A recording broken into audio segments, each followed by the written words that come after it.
We are back. Peanut Gallery, take it away. Well, everything looks normal again. But in case you didn't know, Jonathan Gresham had a few strokes. It's crazy. Yeah, he said he's going to be taking 2 to 4 weeks off from wrestling to recover and obtain full medical clearance. So clearly it hasn't really, I mean, obviously a stroke is a stroke, and it's very scary, especially considering he's only 37 years old. But it doesn't seem to have long-term implications, which is good. Well, we don't know that yet. Everything came clear. Just, send some good vibes, your thoughts, prayers, etc. to Jordan and Jonathan in this an incredibly scary situation. Yep, absolutely. And speaking of people who are taking time off potentially forever, Jake Hager has said that he is pretty much retired from professional wrestling. Really? I'm not surprised. He's 33 years old. He launched actually a trucking business in Florida, humorously dubbed Hall & Oates. He is not personally driving, but he is overseeing operations for that company. You know what? So good for him. I'm thinking that maybe he wants to take time off. I don't think he is retiring necessarily, but he has 2 kids who are in their formative years and wants to spend time with them. So that is why he is taking time off. You know what? If that's what he wants to do, good for him. I wish him all the best. I hope to see him soon. I've always liked Jake Hager as a competitor.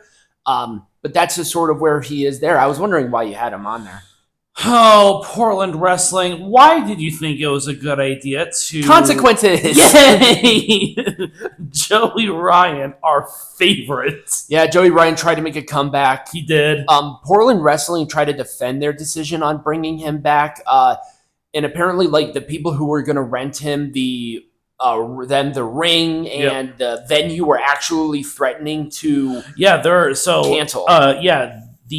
A rival group, Prestige Wrestling, warned that any wrestler, trainer, or ring crew member involved with the Reborn event, which is the name of the Portland wrestling show that he was going to make his re-debut or return in, would be blackballed. So many people dropped out of the event, and so they had to make the decision to say, we can't do this. Well, because Joey Ryan has learned nothing. There is a difference of why. Well, because Joey Ryan has been blackballed from the industry, and rightfully so. Because he has not learned his fucking lesson. No. The problem is that he defended himself. Yep. Like, there are other wrestlers who were through that speaking out movement. Marty Scurll is making a comeback.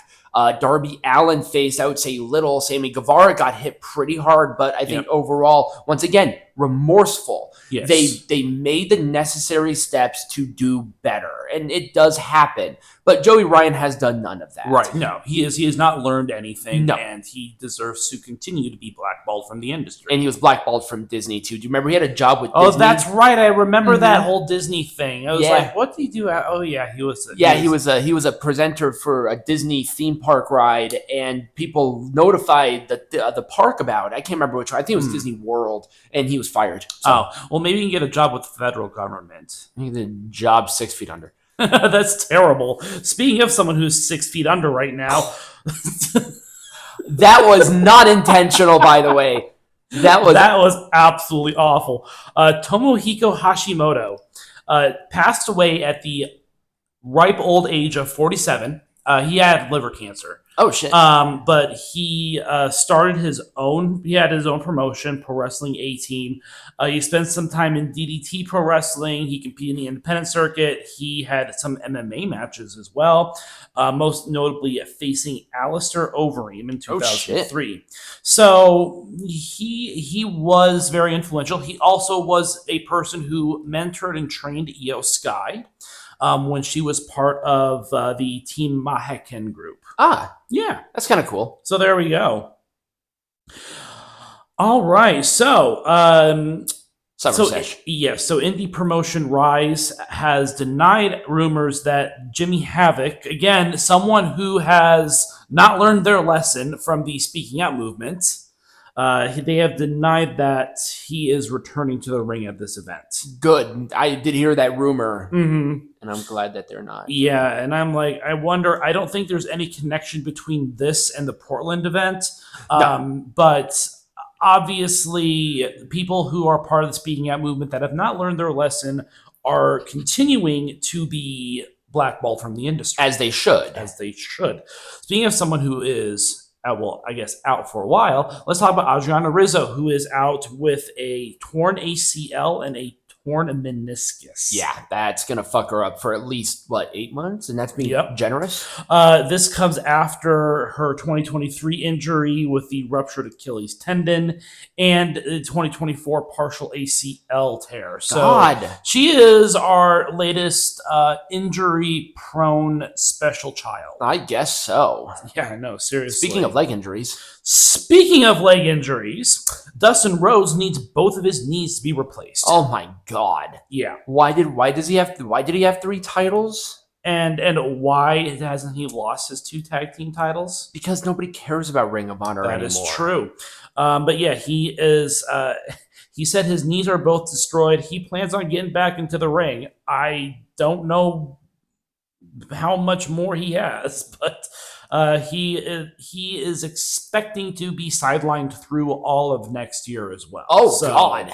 He'll be out for a while. Jeez. And speaking of injuries, Buddy Matthews has undergone surgery. This is another knee surgery. Correct? No, it's not. This is an ankle surgery. Actually, this stemmed from the Australia show. Yes, fuck up. Now, is this a second surgery, or did he wait this long to get surgery? I think they waited this long because at first I think it was like kind of a sprains. They were trying to wait it out to see if he needed surgery or not. I see. But I guess surgery was necessary, so he will be out yet again. AEW not taking care of their people. Yep. Or I guess putting their people in compromising situations like Jay White, who we're going to discuss next. Because he is also going to be gone for a long time. With a hand injury, correct? No, a shoulder injury, which could require surgery. They don't know if surgery is needed at this point, but they said that Tony Khan says he is going to be out for a long, long time. God, that's so unfortunate. Yeah. You see, once again, fall from grace, and it's like these people are going to be out for a long time. It's crazy. Right. I know. Okay, so someone who's actually returned. Let's talk a little bit about Brock Lesnar. Because a lot of people have a lot of opinions on Brock Lesnar's return. Yeah, I was going to talk about this in drama, but we can talk about it here. Yeah, so what are your... obviously Brock Lesnar, megastar. Yep. He can pretty much do whatever he wants at this stage in his career. He doesn't need titles. He doesn't need all that crap. He's just here because John Cena essentially wanted him back as part of the retirement tour. But also a big update about that Maya Lesnar has expressed interest in being a wrestler. Yep. So there might be a reason for that as well, that Lesnar has such an influence that he wants his daughter to get a good jump start. And if you have never seen Maya Lesnar, she is incredible. She is a freak athlete like her dad. She is. So legally, yes, Brock Lesnar is in the Janelle Grant case. He is not a defendant. He is not a defendant in the case. And in the amended lawsuit, it said verbatim that he did not do anything. Right. WWE's legal team cleared him about 4 weeks before his return. Yep. People who are no longer watching WWE because of Brock Lesnar's return should go touch grass. Yep. And I think that this is fine. If John Cena wants it, John Cena gets it. Right. Now for me personally, I had no opinion if Lesnar returned or not. Yeah. I think WWE is strong enough to where Brock Lesnar is not necessarily needed. Mm-hmm. That's just me. If he was not a defendant in there, I think he is okay for now. Yep. Is it a risky move to do this? It is very much a risky move. It's a risk, but if he was not a defendant... The crowd reaction said it all. Right, this is a very loud minority that are having the biggest of bitch fit moans about Brock Lesnar returning. Right, like that is the reality of this situation. Yeah, it is. I don't have an opinion one way or the other. I think it's fine, especially if it's a John Cena tour. Mm-hmm. You know, his retirement's coming up. I If agree. he wants it, then I'm happy for him. I agree. So a lot of Hulk Hogan stuff is coming around. Obviously, we were not in town when his death happened. Yep. Of course, it was like the biggest story of this year so far. Because it just sort of came out of nowhere. So TMZ is producing a documentary. It's coming out on Tuesday on Fox. It will be available to stream on Hulu on Wednesday. But there are a couple of people who are coming in from all corners of the Hulk Hogan metaverse they interviewed all these people. So they interviewed Sylvester Stallone. They interviewed Vince McMahon, Mick Foley, Bill Goldberg, Jimmy Hart, Mark Henry, and then they also did some current talents like Bliss, Fatu, and Flair. So a lot of people are part of this part of this little documentary that TMZ's putting together. Interesting. Yeah, they put this together pretty quickly too. They're also the ones who reported on his death. Yep. This would also be Mr. McMahon's first appearance in a recorded interview since resigning from WWE/TKO earlier in 2024. That's definitely going to be an interesting one based on everything that's going on with McMahon right now. Yep. I'm very shocked that they are okay with this. Yeah. It's like, man, is there any legal department for fucking TMZ here about, Right. I don't know. It's not like he's being sued for sex trafficking or anything like that. Again, I don't know. It's just interesting that they got Vince McMahon to come on board and do this interview. In one way, I'm not surprised. No. Now, if he had like the stellar, maybe not stellar reputation, I might be exaggerating a little bit. But if he was not being sued for the crimes that he supposedly committed, I think this would not be necessarily a problem. Right. Okay, so WWE SummerSlam tryouts. There was one very notable person who participated in these tryouts. This is Zoe Hines. She is the niece of actress Cheryl Hines, who is married to one Mr. Robert F. Kennedy Jr., who is the Secretary of the Health and Human Services Department. Right. This also took place on the same day that Triple H appeared at the White House and supported to support a revived presidential fitness test. So, clearly, I think it was just coincidental that those two events happened on the same day. It absolutely was. If you've never actually followed Zoe Hayden's career, she's actually very good. Mm-hmm. She is. She is a softball, I think. Yep. She is. She is a softball player at Boston University or Boston College. It's like, fuck, man, spit it know. though. You have notes. I have notes in front of me. Yes. So WWE's moved to ESPN in 2026. So it is a 5-year agreement. It's $1.6 billion, so $325 million per year agreement. That's crazy. And the current home of WWE, Peacock, had the opportunity to also negotiate media rights. They could not come into an agreement. Okay. So this was just WWE's deal is up in 2026. Let's reach out to people and see how much they're willing to offer. I'm obviously not going to be doing Peacock anymore, but that's fine. Not a huge problem there. So WWE Raw is already on Netflix. Yep. That's a separate 10-year deal. SmackDown will continue streaming on Peacock until at least 2029. WWE archive content and NXT events are not included in this ESPN deal. So this is only for premium live events. The premium live events. Now, whether or not ESPN are going to do this on their linear streaming or on their linear channels is up in the air. We don't know that for a fact. We don't know if it's going to be whole events or like maybe little snippets of it, like they do like the first hour or something. But it is interesting. Also, ESPN's deal is going to be, or ESPN's streaming service is more expensive than Peacock. So we'll see how many people decide to move over to that streaming service. Now, my question is, the charge per premium live event, is that a thing that's actually reality?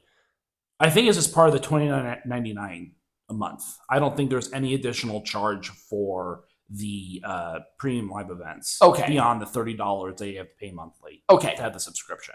That's slightly annoying, but okay. It is. All right. Well, I mean, if it's part of it, I guess it's fine. Some cable companies do when they have the ESPN, it does include that streaming service as a part of it, but it's not universal. Oh, okay. Yeah, that's okay. It's only for certain companies that have negotiated that. So, like, I think DirecTV has that. I think. Do we have that? I don't know. We need to double check. I think Spectrum and Comcast also have that, so you don't have to pay any extra. You just have to connect it with your TV cable provider subscription. Yeah. Okay. All right. We'll check ours. Because that'd be really cool if we did have that. If not, I have plenty of places where I can illegally stream without a problem. Exactly. So people who attended Hulk Hogan's funeral. So John Laurinaitis, Jeff Jarrett, not surprised. Hogan's wife and ex-wife. That one was a weird one. Linda. Yeah. Linda Hogan and Sky Daly. Vince McMahon, Triple H, Kid Rock, Dennis Rodman, Ric Flair. I mean, it was a who's who of Hulk Hogan's life and career. I mean, it was a lot of people. But it was kind of cool that they were able to get, screenshots of those people attending the funeral. Now, the one person that was not there that has been making headlines recently with her interviews was Brooke Hogan. Yeah. Mm-hmm. Brooke Hogan I don't think she ever spoke with her father after, I think, 2006. Yes. No, it wasn't that late because remember they were in TNA together in that's 2013, 2014. Oh, that's right. It's been a little bit. Yeah, and I think it was because didn't Hulk Hogan join like Scientology and then he kicked her off the will, or was it no? Sky Daly was she was connected to Scientology. Oh, okay. So then she probably convinced Hulk Hogan to no. Sky Daly is a former Scientologist. Right. So but if you're part of Scientology, you're pretty much in it for life. They have everything on you. So Brooke did not have a problem with Sky herself, despite I think there's like a 26-year age difference between them. Whatever.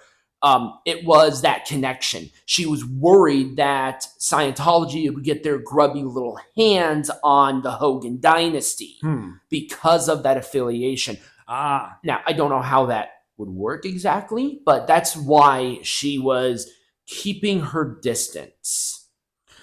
So there we go. There is the story. Yes. Now, that's to what I heard from the interviews. All right. TKO Q2 2025 financial highlights. WWE's revenue surged from $99.4 million to $556.2 million. Billion. What? No, million. $556.2 million. What was the first number you said? 99.4 million. Oh, I thought you said 900. I'm like, no. That's a dip. No, UFC revenues did not rise by that much, but they still rose. It did reach $415.9 million, and then IMG actually declined slightly to $306.6 million. I don't know where WWE's revenues went from like $100 million to $550 million. Well, the ticket sales are insanity right now. That's true. Well, I partly blame Ticketmaster for that, but that's a whole other video for a different situation on there. And I don't know if the deal that they signed with ESPN was included in those results or not, because it came out like 2 days afterwards. So, I don't know. Well, yeah, with the media rights there, you have the CW stuff because that sort of was integrated in this call or into this quarter. I do know that one. I'm trying to think of other ones. The Minute Maid stuff sort of popped in there, so a lot more sponsorships, maybe more established. They got Impulsives around that time as well. I'm not sure how much. I mean, that's not going to add $100 million in a quarter, but that's sort of what I'm thinking on there. So who knows? But let's talk about the curious case of Karrion Kross. See what I did there? The curious case of Karrion Kross. I cannot believe you actually got that sentence out without fucking it up. That's amazing. Anyways, we don't know what's going on. He and Scarlett were moved to the alumni site of WWE.com today. Their contracts were set to expire today. Yep. A new contract was offered. We don't know the status of that contract. Right. People are thinking that maybe it is a storyline. especially given Kross's surge in popularity as of late. They've done this before. Yeah. The thing is, though, is that other companies are hesitant to possibly reach out because of this situation. Well, the problem is, now, I don't think any company would necessarily have a problem if they reached out if it was story because, oh my gosh, Karrion is gone. Yeah. That's their perception. Yeah. So they couldn't necessarily be sued for that. It's like, oh, that's contract manipulation. Right. I mean, not really, because you kept it under the hush-hush. Yeah. They're just assuming if they don't know already. Yeah. I mean, it's a great catch. If Karrion and Scarlett were smart, they would stay away from AEW because they would just be buried. Look at literally everybody else who's been signed in the last, year? Yeah. Just buried deep below the earth, men and women included. But he would be a valuable asset. He knows how to do this. He looks great. Scarlett's a snack, so it all works out. Do you have lotion? I do have lotion, actually. All right, well, let's move on to our final one. I feel like Karrion's going to kill me because they're married. Her being a snack is a term of endearment. and also they live here, so maybe. Oh, they do. Yeah, that's shit. So if you see Karrion Kross just walk into the stream, just know that I am 100% at fault. So Casey Cantazzaro is going back to where she began her career. I saw that. Now, is she going to be a host then? She had a microphone in hand. My guess is that she is going to be on the side, doing the interviews. Oh, cool. Stuff. Oh, she was. We're talking about American Ninja Warrior. Yes, American Ninja Warrior. She was the first woman to compete in a city qualifiers course and a city finals course. That's really cool. She did make history in that. That's just where she belongs, I think. Well, she did great. She did great, and she'll do great because she made history in that show. So great. She'll be a valuable asset to them. Oh yeah, but that's about all I have. All right, so when we come back, we kind of have an interesting topic, and I'm hoping you guys will enjoy it.